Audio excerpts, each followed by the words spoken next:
The intro is playing some forgotten song. The overwhelmed brain's coming on strong. The host has got me hypnotized. And above the mainstream we will rise. When you need answers or you're feeling a little lost, plug in your earphones for a bit of mental loss. The show has a bit of it all. Gonna play episode 44. Principal growth you can't deny. The overwhelmed brain, rising higher than mainstream thinking. Are you annoyed by affirmations? When you're told to think positively, do you go, "Oh yeah," then run home to sort your piles of cash? Do you just want a show that throws out the old, rehashed personal growth teachings for a fresh perspective on all this stuff? Well, sit back and crack open a can of a brand new age of personal growth now.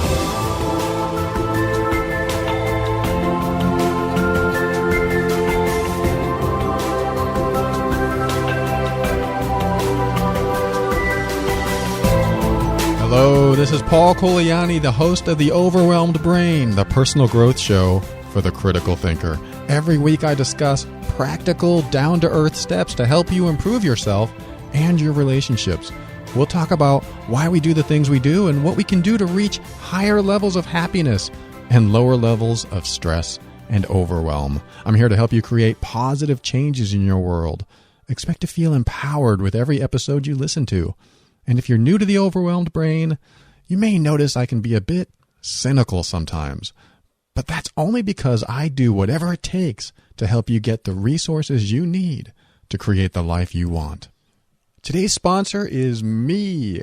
If you have a tablet computer or an e-reader, visit theoverwhelmedbrain.com/books to get my latest ebook, Clear the Path to Happiness.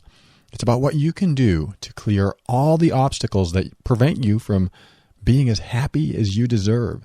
Visit theoverwhelmedbrain.com/books. Today we're here to address a topic that an amazing listener by the name of Ken suggested. So thank you, Ken. And that is how to build our self-esteem and self-worth without necessarily inflating our ego at the same time. That's not exactly how he worded it, but that's how the show is going to go down today. I've been wanting to talk about the ego for a long time now, but because the ego is tethered to so many of our other qualities, I've just included it here and there in different episodes, and I never gave it its own show. But today is going to be no different. Ego will not get its own show today, but I will be bringing it up, because as we build self-confidence and self-worth, ego will want a piece of the action. The part of us that seeks recognition and attention, the part of us that thrives on admiration and worship, our ego gets its hands in almost everything we do, unless you're completely disconnected from it. But even the most enlightened people are still connected to ego in some way, shape, or form. But I'm not saying that's a bad thing. In fact, our ego can be quite a motivator for us. It can help us in a lot of ways. Ego is one of those concepts that gets put down a lot, and I can understand why. But just like a hammer, the ego can be used to build a solid foundation or destroy it just the same. It's a tool, and it can be quite useful. So even though we won't focus solely on ego in this episode, but I'm sure we will in a future episode, ego will make an appearance many times.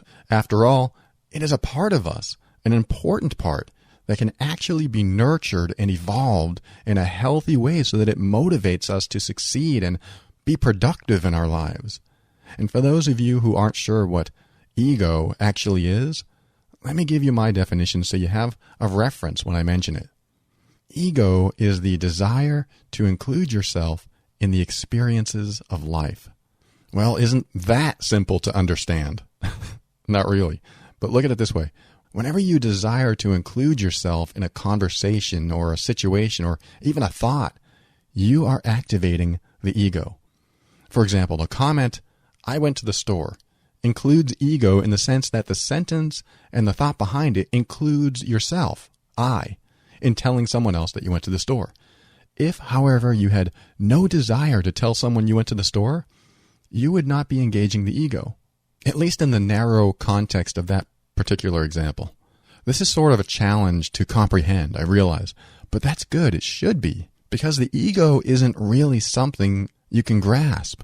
It's more of a product or result of thoughts and behavior. Whenever you have any thoughts or behavior where your wants, needs, and desires are being fulfilled in some way, that is ego. The hardest part to understand about ego is that because we, as a human being, are in the equation, we can't typically see the equation from outside of ourselves.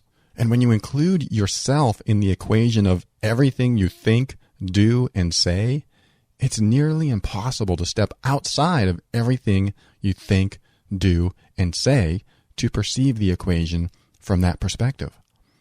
Are you voiding out yet?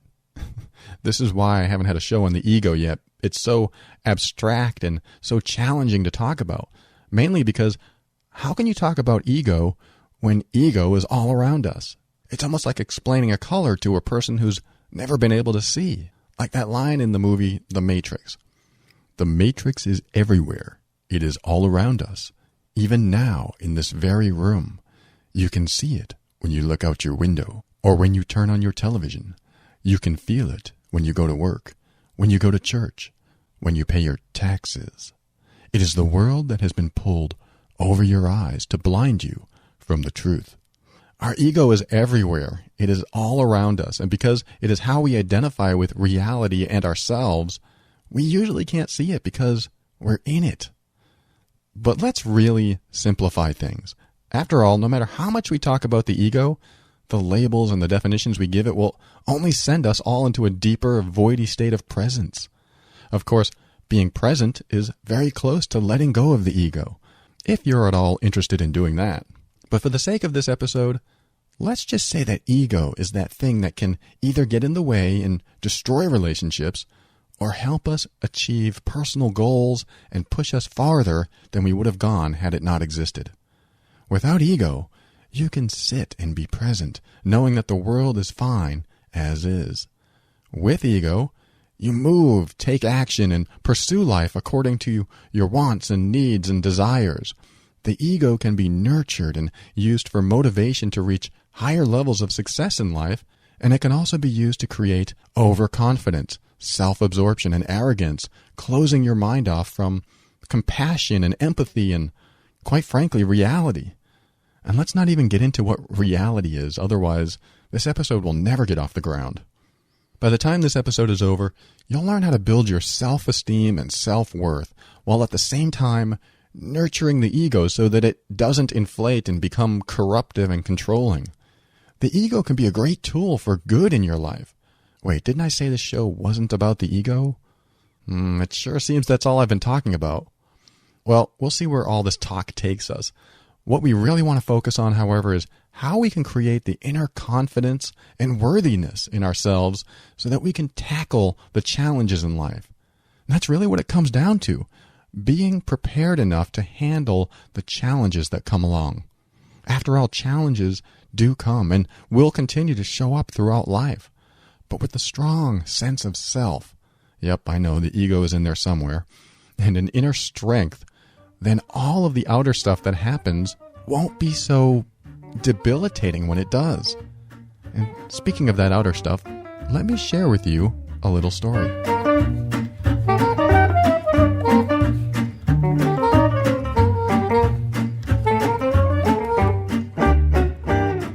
When I started The Overwhelmed Brain in July of 2013, I was entering into unknown territory. I had no real online friends and no idea how to create a radio show and especially a podcast and no clue where to start. I knew what I wanted, but I didn't know how to get there. In the past, I would have said, well, I don't know what to do and everything I'm learning about seems so overwhelming, I should just really give it up right now. Besides, when I create the website, the podcast, and all the social media accounts like Facebook and Twitter, I'm not going to see any money from it whatsoever. So do I continue moving forward with a vision for something that won't make me a living, or do I work more overtime and make as much money as possible at my real job? At that time, I was 43 years old, and still couldn't decide whether to stick with technology and computers, which is my main occupation for many years, or go with what seemed to come more natural and I was really good at, like teaching personal growth. Well, for 6 months, I did both. For about 40 hours a week, I worked on the overwhelmed brain, and the other 40, I had a full-time job.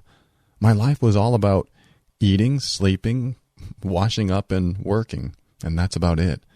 By the time the show finally launched in November, it was a huge accomplishment for me. My website was up, as simple as it was, and still is.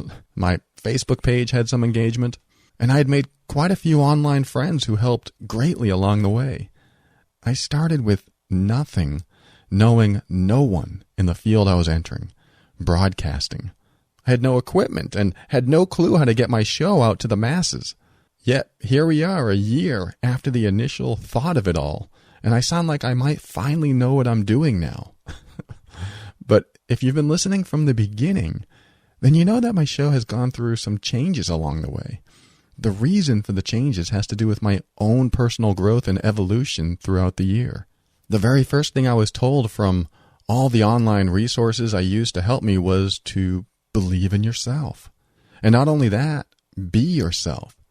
So that excited me. If I don't have to pretend to be anyone else, then it should be really easy to go out there and be someone I've been for the past 43 years. But it wasn't so easy because I was nervous.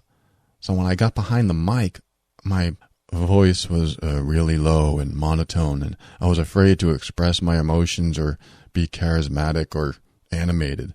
In fact, my monologues were short and mainly just informational so that I didn't have to emote anything that took too much energy.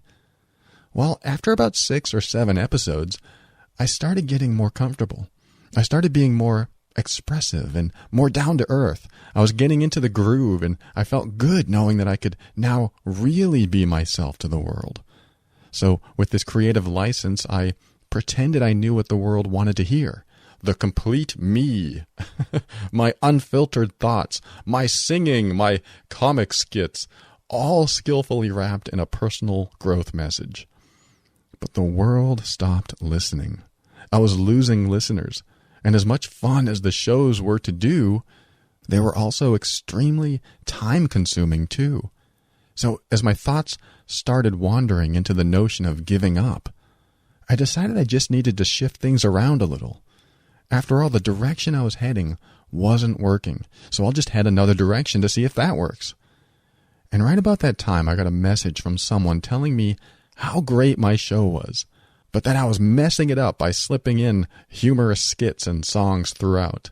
This person's message wasn't the reason I changed my format, but it did help confirm something I saw happening anyway.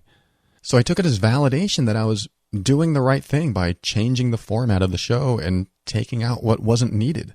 And as I changed my format, found some structure, and gave the show some consistency so that people knew what to expect when they tuned in once a week, the number of listeners finally started rising slowly once again. And now the number of listeners steadily continues to increase. And during this past year, I've gone through some personal successes and some personal losses. One of the biggest successes during all this was that I actually created something and stuck to it and built a solid foundation from which to continue. The process had a plethora of challenges, and it was certainly a labor of love. But I knew I needed to go through it just for the lessons I'd learn along the way. One of the losses I experienced was the downfall of an important relationship. This loss was unexpected and unwanted, but it was real, and I had to deal with it. And no matter what, I wasn't going to let my personal struggles interfere with what I had built from the ground up. So I decided to transform my pain into creativity and make the best damn show I knew how to make. If creativity flows from your emotions, then I must have been the most creative person in the world for the last several months. But none of this would have been possible had I not had what it took to persevere and move forward through the thick and thin. One of the qualities I have is a high self-esteem. Self-esteem is confidence and high self-worth. When you are confident in who you are and you feel worthy, then life can throw down some pretty terrible things at you and you'll persevere. But if your self-esteem is lacking and your confidence is shaky and your self-worth is in question, then when things hit the fan, you get sucked into a much darker place that's usually a lot harder to get out of. Even if you have high esteem and the confidence that you can tackle anything that comes your way, you'll still get challenged. The rug can be pulled out from under you at any time, which is why it's important to build up your esteem, confidence, and worth way ahead of time so that when challenge occurs, you'll be better prepared. The challenges will still suck some of the positivity out of you, but when you have some left over, you'll be in a much better place than if you had little from which to draw in the first place. So let's talk about the ways to build this up in ourselves. What can we do to increase our self-esteem, build our confidence, and realize that we're worthy? I have a feeling there'll be some old beliefs that need to be left at the curb while we drive away. Let's get into it.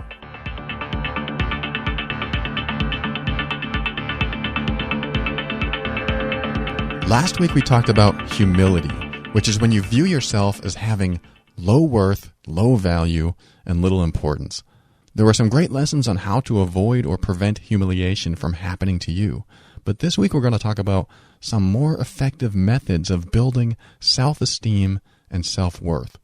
So let's talk about self-esteem first. What is esteem anyway? In general, it can mean admiration and respect.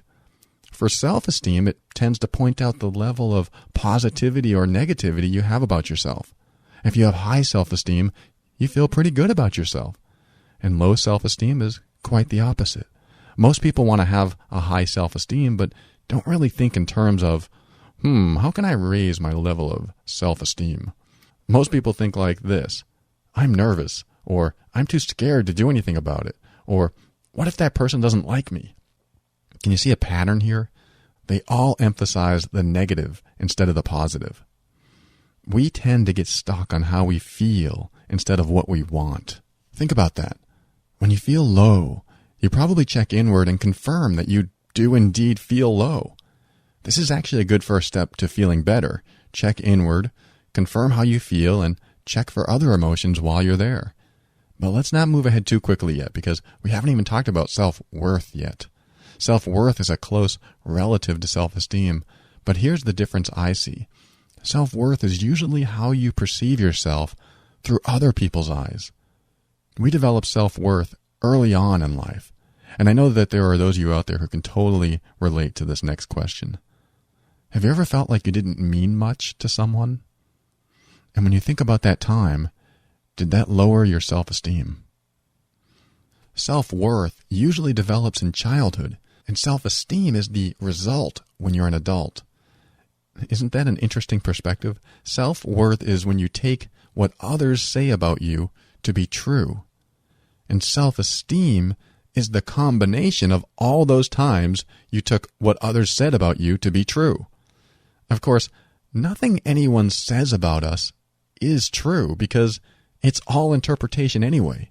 If a dad sees his son writing on the wall, the father might interpret that as someone destroying his property and discipline the child. The father comes in the room, sees the proud child's creation, and says, "What the hell are you drawing that crap on my walls for?" And the child suddenly develops a belief that his art is crap. Thus begins the programming of self-worth. Our parents may have had different intentions when they said or did certain things, but how they came across is what helped create our self-worth. I was the middle child in a family of 5, so my mom was not only busy with the other children, but also the barrier between us and her alcoholic husband. As a child, I didn't get to spend too much quality time with my mom, so I developed a belief that I wasn't worthy enough to spend time with. I'm long over that now, but children don't understand what's really going on most of the time. Let alone the fact that my stepfather was drunk most of the time made me even feel less worthy because if he loved me, he wouldn't drink. Self-worth begins in childhood. Self-esteem is the result of how worthy we feel. We still build upon self-worth as adults, but typically we place value on what others say about us. So self-worth originates outside of us, where self-esteem originates on the inside. It's when we take our self-worth and convert it into self-esteem. Or, to make it the most clear I can possibly make it, worth comes from outside of us and esteem comes from inside of us. Worth starts in childhood. Esteem stems from worth. Self-worth is how we measure how much we're loved and respected by others. Self-esteem is how we measure how much we're loved and respected by ourselves. I know there's a lot more to both terms, but let's stick with those concepts as we talk about these things. I think the most important step we need to take to build self-esteem is to deconstruct self-worth and put the pieces back together again in a way that benefits us. We don't even have to touch on self-esteem if we can just build on our self-worth. But how is that possible? If self-worth starts in childhood, what do we do to rebuild it and create a healthy perspective of ourselves without actually going back in time to do it? Well, we'll just have to go back in time. Let's start the journey.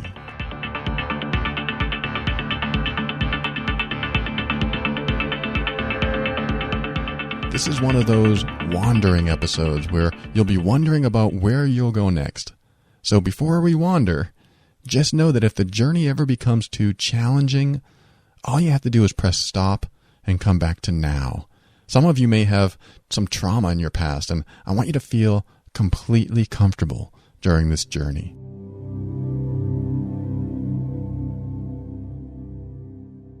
So all I want you to do is go back to your childhood for a minute or two and think about a time that you could have used an adult version of yourself to help you through a tough time. Now, I'm going to jump around during this journey on purpose, so just stay with me as we go through it. When I was 4, my stepfather rubbed my dirty underwear in my face. He believed that the best way to teach me not to soil my clothes was to rub those soiled clothes in my face. Imagine the worth a 4-year-old would feel after that. When I go back in time, I think about that 4-year-old kid on the floor being abused like this, and I can see the entire event in my mind, as if I were standing right there, watching from a few feet away. Now, this isn't really happening right now. It's just a memory. Plus, I'm watching from a perspective as an adult. Remember, what's coming up for you, whatever memory you have, is in the past.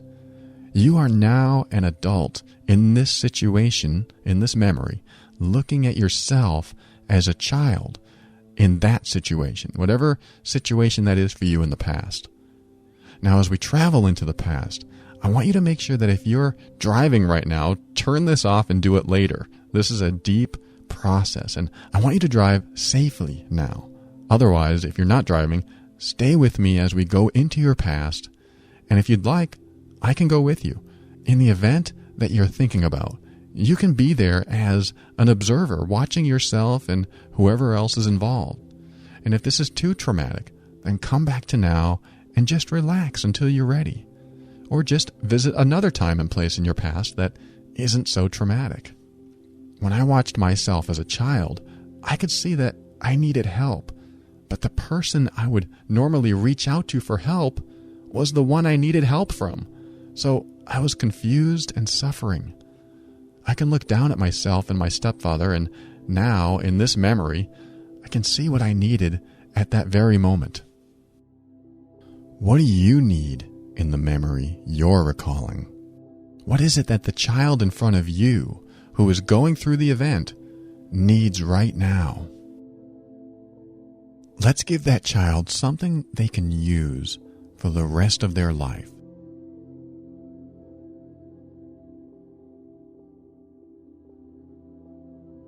Let's give them the confidence knowing that they will survive this. Let's give them the love that they may not feel right at this moment. Let's give them the strength that they need to get through this time. And most of all, let's let them know that you see the worth in them, and that this event doesn't define who they are. This event is a stepping stone to be something even greater. We all have something in our past that helped us define our own worth. Whatever happened to you, as an adult, you are there now to give that younger you the resources you need to build a stronger, more empowered you. Because anything that took your power away is the perfect time to revisit in your mind and give yourself the resources you need so that you can have them for the rest of your life.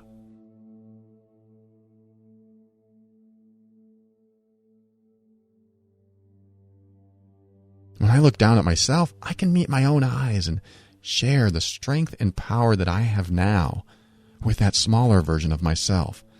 It's exhilarating knowing that I'll survive this and that it won't last. I am there as the rational adult in the situation, telling my child self how worthy I am and how this other person is sick and doesn't know how to communicate. And when you are where you are, go to the moment after the event happened, when you needed someone the most. The time when all you wanted was someone to tell you everything is all right now, and that if this ever happens again in the future, you'll be there for them. You know the past hasn't changed, but what you had to deal with in the past is over. This younger version of you now has more tools and more knowledge because of your visit. This younger you can deal with other events that happened in a different way, knowing that he or she will survive and make it through with more power each time. I said to my younger self, "Do you know how worthy you are? Do you realize how much I value you? You are the most important person in my life, and you have the strength and ability to get through this situation. And I know that you did suffer because I remember. But going forward, you can remember that each moment is a challenge that in some huge way benefits you. And you're not suffering for no reason. You are resilient, and you will get through these tough times, bringing your power into your future and into who I am right now. You are me, and I am here to give you exactly what tools and skills and resources you need so that you know that you are important and loved." When I said those words, my younger self knew exactly what I was talking about.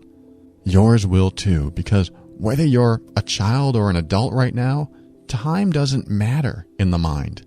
You can know now what you didn't know then, or know then what you know now. It's all timeless, and it's all to make sure you bring this new you into now. There's a reason I do that, so just know that I am here in that thought if you need me. And if you need more time in the past to continue helping that younger you through this or more situations, just press stop and visit those times now. Otherwise, I'm coming back and want you to come along for the ride too. So come on back, bringing with you all the new resources you didn't have as a kid. Or maybe you already have them now without even knowing how they got there. Come back to now feeling more positive and more empowered than when you started. And it's great to be back.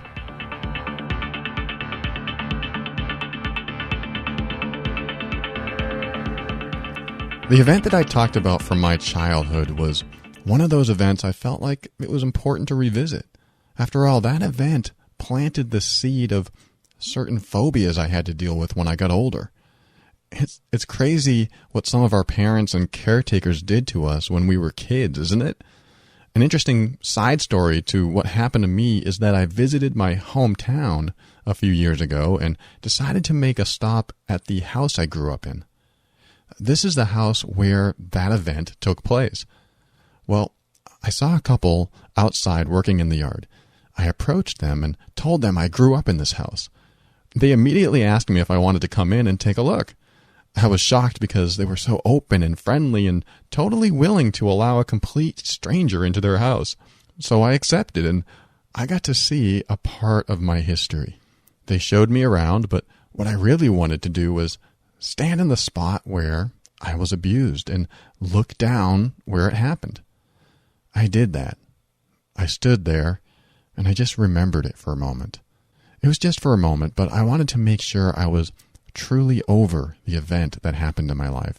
I'd done a lot of work on myself, and this was a great way to validate my progress. And as I checked in with myself, I realized that all the bad feelings were gone.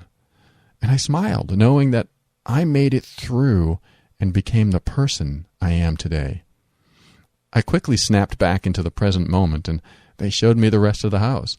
It was a small house, but they made it look bright and open and cheery because they did some renovations to it. Much different from the dark rooms I remember from my past. I was so grateful for their generosity. I thanked them and I left. Now, when I think back to that childhood memory, it's just pictures, but no bad feelings. And now I have a bright, cheery room in my mind, so revisiting the house where that took place helped me to solidify the entire image into something more positive. I'm not saying that you have to revisit the places in your past, but even adding different colors to the walls or brightening or even darkening the memory might change the feelings you have about them quite a bit. The most important part of the process we just went through is that it doesn't matter if your visit into the past is real or not. When we have self-worth issues, we're dealing with memories of how we were treated and what was said to us. That means we are living today through our memories of yesterday. And if by simply turning on our imagination and taking a trip into the past changes how we feel about yesterday, don't you think it'll also change how we feel today? We don't have to dismiss or forget what happened, but there's no reason that the bad feelings have to stick around if we've already learned what we needed to learn from the experience. It's sort of like when I visited a friend once who had one of these fancy refrigerators. Apparently the fridge was kind enough to tell you when it was out of ice by beeping once every 7 minutes. As we were all chatting at the kitchen table, I'd hear this beep. It happened 3 or 4 times, and I finally spoke up and asked, "What is that beep?" They were confused about what I asked, and then they realized, we learned to tune that out. It's our refrigerator. I don't even hear it anymore. I asked, "Can't you shut it off?" They said, "No, we've even had a technician out, and he said that we had to replace something or something." I said, "Do you mind if I have a look at it?" They said, "Of course not. Be our guest." So, with my background in technology, I was ready to find the little speaker and disconnect it. But after playing with the settings, I managed to get it to beep once every 4 hours instead of once every 7 minutes. I told them what I did, and they weren't even sure if they should believe me because no one has ever been able to silence the beep. But we waited. And waited. And 10 minutes went by. And then 20. And finally, after, believe it or not, a year of listening to this beep every 7 minutes, they no longer had to think about it. Well, at least every 7 minutes. The point of that story is sometimes the feelings we have about our past is just a notification that we need to deal with something.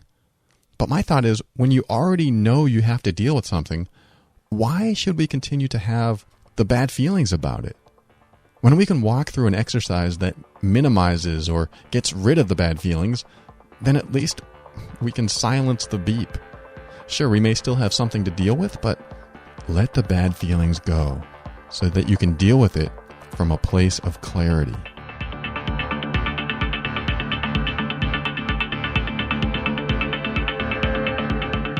Okay, that was a lot. We went through an exercise that may have had a huge impact or seemingly no impact at all. But I guarantee you, anytime you revisit a bad moment in time, you change how you feel about it, even if only slightly. That's because you're never the same person when you return. Have you ever watched a movie more than once? I'm willing to bet most of you have. But why? Why in the world would you watch a movie where you know exactly what's going to happen next? What's the point? Because when you watch it again, you're in a different place and space inside of you. You've learned new things since the last time you watched it, and you understand your life a little differently. There's something different about you every day. So watching a movie you've already seen is like having a new experience. You're going to perceive it from a new place, and you'll see things and hear things and feel things much differently this time. It feels like a different movie because you feel differently watching it, at least a little. That's what I mean by returning to a memory. The event doesn't change, but you learn something different when you return to that event in your mind. You change a little every day. And when you revisit something in your past, you're a different person. That's why even if you think nothing has changed from the exercise we did, that's okay, because simply revisiting it as the person you are now creates a new perspective and new feelings and new learnings. It's like the time I went to a therapist. He said things I didn't agree with, and by the time the therapy was over, I felt I'd wasted my money. And after I realized that I didn't learn anything, I decided to figure out another way to help myself. And that worked, and I felt better. So the, quote, bad therapy I got was actually the impetus I needed to get better. Strange but true. So even if you believe nothing has changed about how you feel about the past, just give it some time. You'll soon realize something a little different than you did before. But let's go over one more thing about self-worth. What is one thing you do that makes you feel worthy? Can you think of it? When I create a new episode, I feel pretty darn worthy. I feel like I'm contributing to the world what I know and that I might actually be helping others. When I hear someone laugh because of something I said, I feel worthy. When I see my cat get excited to see me and walk over just to be near me, I feel worthy. When I visit my niece and nephew and they call me Uncle Paul with their tiny voices, then they run over and hug me, I feel worthy. There's so much to list. I could go on, but it's stuff I never think about until I think about it. Self-worth can continue to be built upon when you amplify what makes you feel worthy now. So what about the misinformed adults that treated you badly when you were a kid? No one knows how to be a perfect parent because there are no perfect children who grow into perfect adults. It just doesn't happen. Yeah, we're all perfect in our own way, but let's get serious. We all have faults. All of us.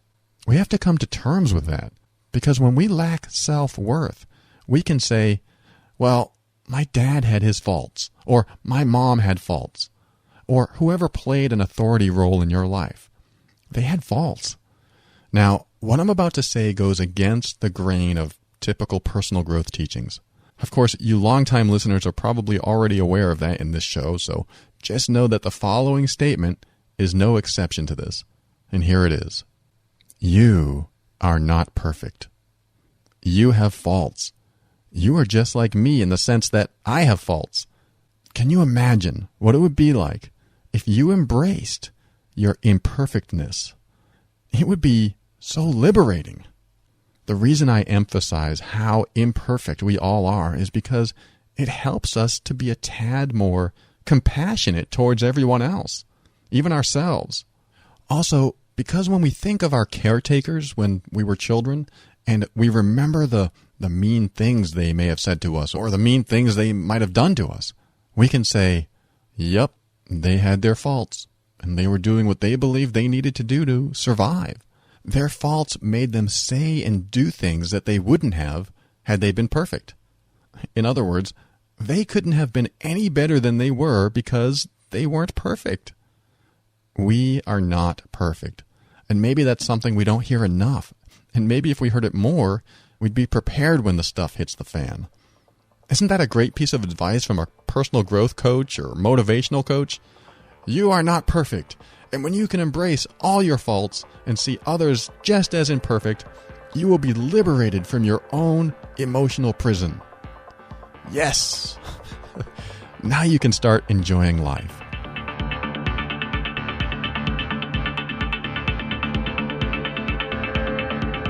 So let's get into self-esteem. Remember, self-esteem is the result of years of your collective self-worth. And self-worth is defined by how we interpret others' opinions of us or their behavior towards us. But we also throw in our own additions of how worthy we are into the mix. After all, you could be trying to change your own tire one day and not be able to figure it out. So you might say to yourself, God, I'm worthless. Have you ever had an experience like this? You try to accomplish something, but then feel worthless because you can't? No one even has to be around to see you fail because all you do is just tell yourself how worthless you are. Now, the easy advice is, just don't tell yourself that you're worthless. Hey, if you can do that, go for it. But for the rest of us where those words just slip out, you need to explore two things about a statement like, I'm worthless. The first thing to do is ask yourself, who in my life ever would have said those words to me, that I'm worthless? If you can't come up with an answer, pretend you know who might think that about you. I'm pretty sure you can come up with someone. I'm willing to bet that 99% of the time, there's a person that comes to mind. So when you say to yourself, I'm worthless, it's never really coming from you. It's something you're repeating or imagining someone else saying to you. After all, you don't feel worthless when you're born. You can only ever feel worthless when you start believing what people say about you, which starts the process of you planting seeds of doubt about yourself. And then as you grow older, you repeat those things to yourself as if they were your words. In fact, I'm willing to go out on a limb and say that every negative thought that you have about yourself originates from someone else. We don't develop negative self-talk until we hear others do it. We don't develop bad feelings about ourselves until people tell us or imply that we aren't worthy. We are nurtured into feeling bad about ourselves. Who nurtured you to feel bad about yourself? Once you understand where that kind of talk comes from, you can start to disconnect the words you say about yourself from yourself. In other words, realize that you aren't actually saying these things about yourself. You're just repeating them. Once you can grasp that, you can take the next step. The second thing to do is ask, what else am I that's not worthless? So the words come out, I'm worthless, or they could be something similar like, I'm not important. And then you ask yourself the question, what else am I that's not worthless? That's it. Ask that question. And when you get an answer, ask it again. Okay, what else am I that's not worthless? It's a shift in your perspective, and it'll help guide you back to a more resourceful state. Try that two-step process next time you speak or have a thought of worthlessness. Ask, who else has ever said that to me? And then ask, what else am I that's not worthless? If anything, it has to shake up your reality just a little bit.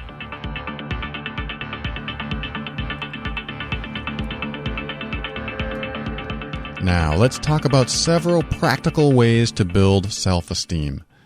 And as we talk about this, remember all the stuff about the ego at the beginning of the episode? This is where it's important to differentiate what inflates your ego as opposed to what builds self-esteem. The ego wants to be noticed. It wants attention, and it loves for people to know what you accomplished in life. Our ego is the kid in us telling people, look what I did. It's also the celebrity in us that says, do you know who I am? At the same time, the ego is a motivator.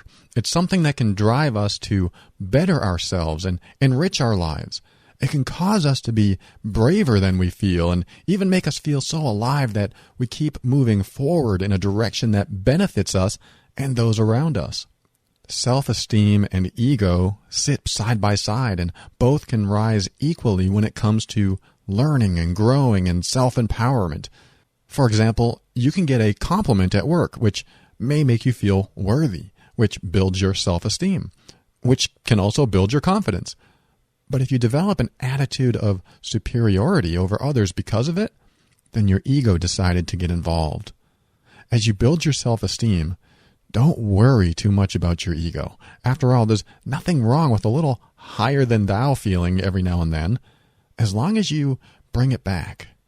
Ego gets stronger when you feel superior to others.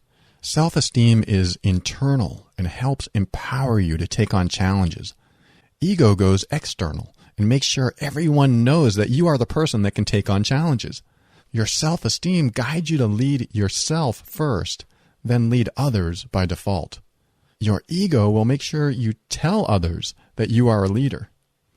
There's a difference between being someone others look up to and telling others to look up to you. I once had a job where I found out that my coworker was making considerably less than I was. Immediately, my ego kicked in and I felt superior. Then right after that, I pulled it back and realized what I was doing. I didn't want to feel superior, and what did what I get paid have to do with anything? This person was probably smarter than me in a lot of things, yet I just happened to get more money than him. Well, I quickly learned that in order to tame my ego, I had to develop compassion. Compassion keeps the ego in check. Whenever a superior thought comes to mind, where you feel superior over someone else, turn it into a compassionate thought. A compassionate thought I could have had about my coworker is, how can I help him get the same amount of money as I do?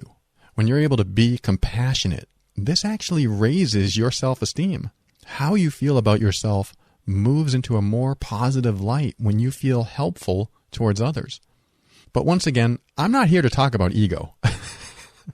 But I sure do like talking about ego for some reason. Seriously though, our ego can turn our compassion off, and our compassion can turn our ego off.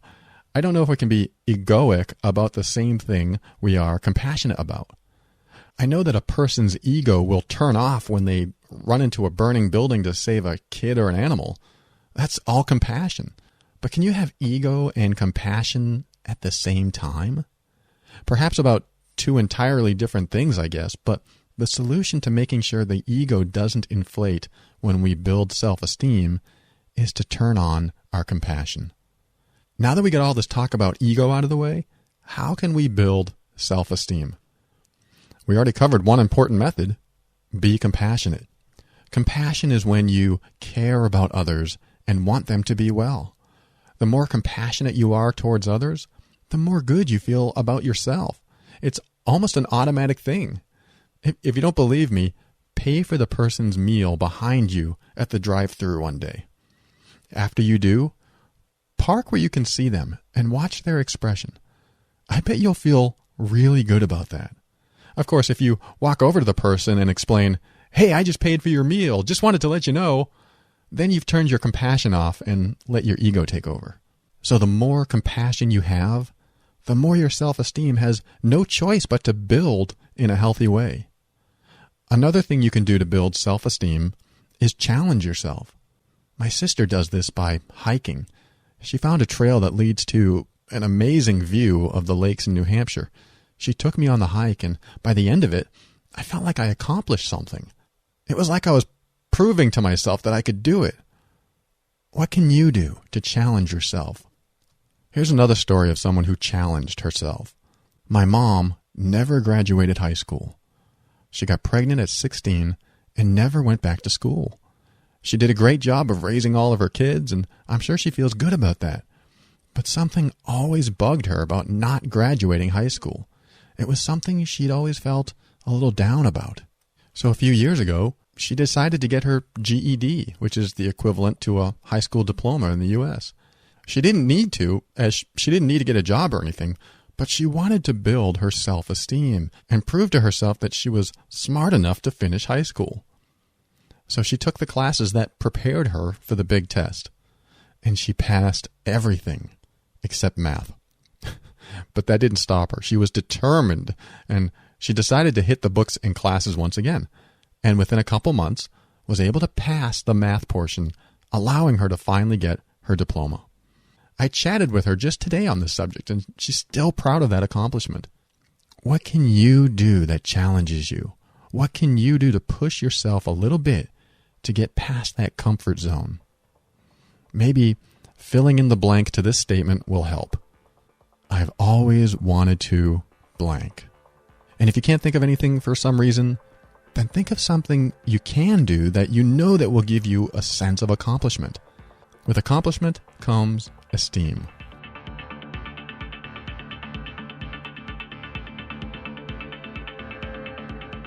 Finally, let me give you a piece of advice that goes against what everyone teaches, even me. This is going to be strange to hear after all the talk about ego, so I'll preface it with a story. When I was 17, I was a long-haired skateboarder that was regularly made fun of by the jocks in school. I had 2 real friends, but actually got along with almost anyone. Well, not so much with the jocks, but I knew how to talk my way out of fights, so that was never an issue. I did, however, have a big insecurity problem. I was a loner and afraid of girls. I had little self-esteem and was very self-conscious of my body. I never went to a school dance, and I believed everyone else was somehow better than me in some way. Well, something happened that changed all of that. My mom bought me a muscle car. It was a 1969 Mercury Cougar. It wasn't really a muscle car, but it looked cool. I saw it on the side of the road for sale, and my mom and I went to look at it. I wanted it because it looked cool. I didn't even care that the second gear slipped or that there was a dent in the back. I had to have it. And about a week later, I drove it to school. Everyone was looking at me. This time, they weren't making fun of me. They were surprised to see that I was driving a cool car. After all, my previous car was an old, tiny 4-door Toyota sedan. But now, here I was, driving a muscle car. It might have been the coolest car in the whole school. As you can imagine, my ego inflated, as did my self-esteem. People asked about the car in the hallways, and girls were actually looking at me. Guys would come up to me and tell me that they were going to purchase that car, but I got to it first. All of this kept inflating my ego and also making me feel like I was worth something. All these years, I've never been treated like this.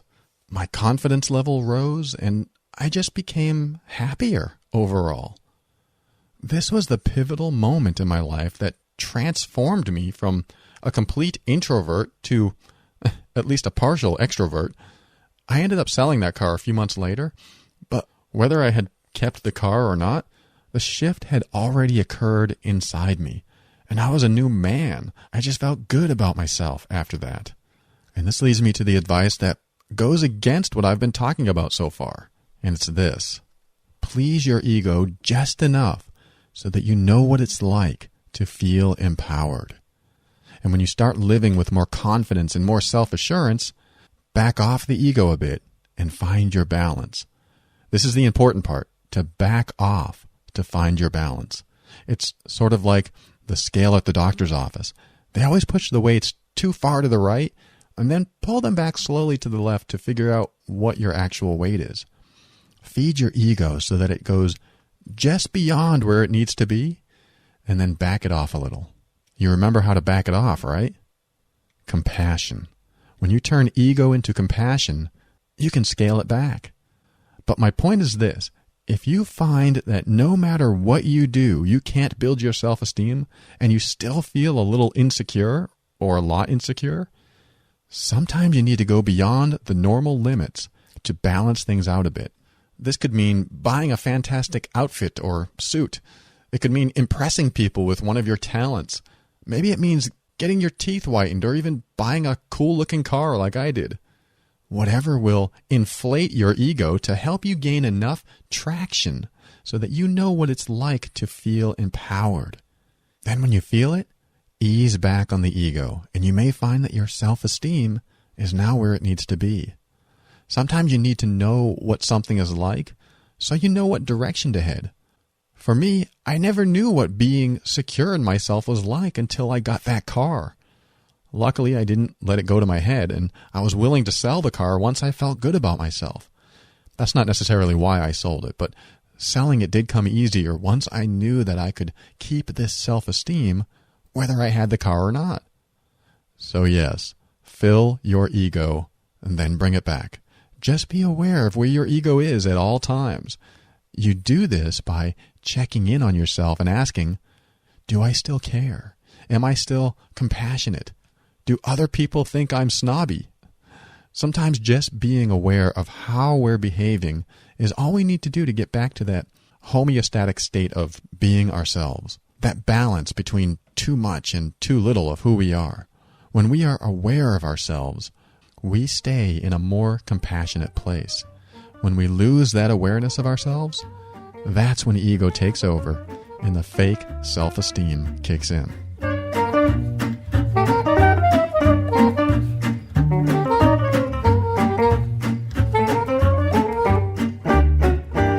Wow, I didn't realize until I started creating this episode what a big deal it was to consider ego as part of the equation to building self-worth and self-esteem.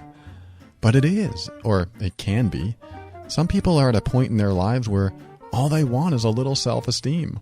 They're not even worried about building ego. And others are like, yeah, self-esteem, I got that. What's next? But no matter where you are, the message I'd love for you to walk away with today is that self-worth is externally driven and comes from how you feel when others talk about you. Self-esteem is internally driven and comes from how high or low your self-worth is. And ego can be helpful by driving you to succeed or hurtful by driving you to arrogance and ignorance. Above all, check in with yourself at all stages of your evolution. Ask yourself how you feel about yourself. Ask if you feel worthy. Ask if you feel confident and empowered.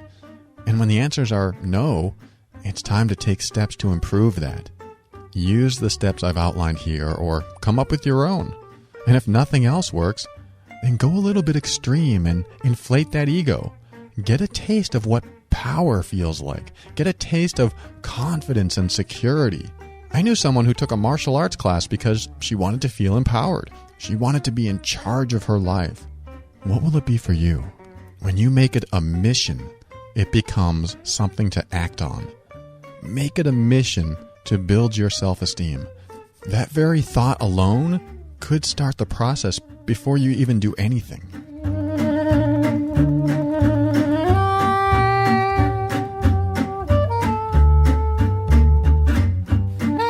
When I got my first fan email, a couple things happened.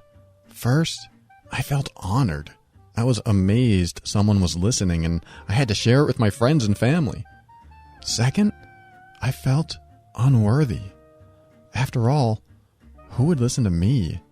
Who wants to learn from me? What do I have to offer the world?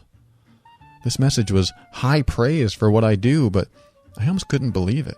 I thought, is this person so low in self-worth that I'm the person they'd look up to? I didn't think I was really sharing anything new. I thought, everyone knows what I know. And how will anything I teach be better than Tony Robbins or other personal growth teachers out there?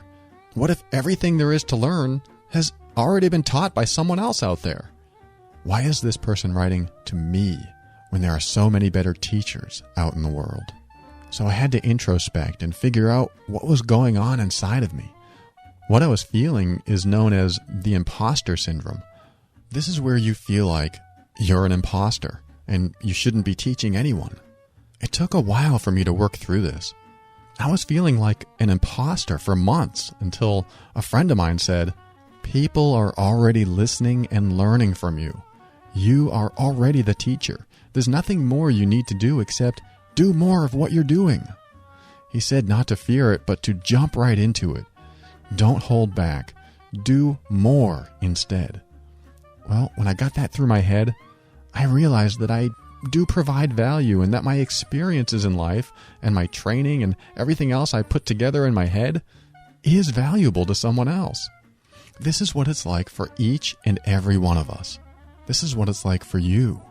No one knows everything you know. Your history mixed with your experience, mixed with what you've been taught, mixed with your unique personality, creates a powerful, significant, and compelling person from which to learn. Only you can be you and teach others what you know.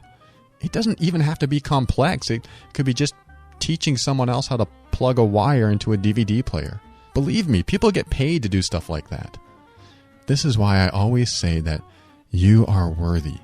There's no one out there with your exact set of skills and history. It doesn't mean you have to teach others. It just means you're unique and will stand out because you are you. You end up teaching others by default anyway, just because there are people who want to know what you know. When I awoke to the realization that people wanted to hear what I have to say, then I decided to make it a responsibility and an obligation to make that happen.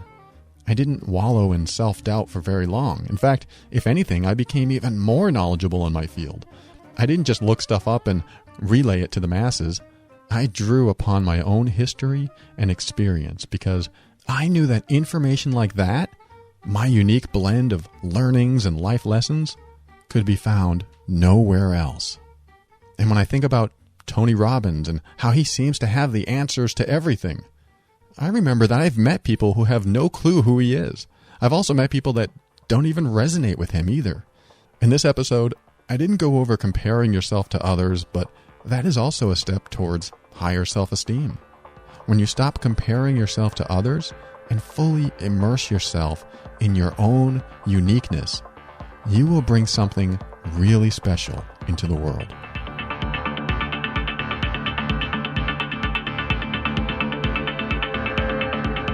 So once again, thank you so much for listening to another episode of The Overwhelmed Brain. If you get a chance, head over to theoverwhelmedbrain.com and sign up for your weekly personal growth message. If you find this show valuable to you, just say thank you by shopping at Amazon. Use the link theoverwhelmedbrain.com/Amazon before you make your next purchase from them. You'll be forwarded to Amazon's site, and The Overwhelmed Brain will get a small percentage of every purchase you make. You don't pay any more, and it's a way to show your support.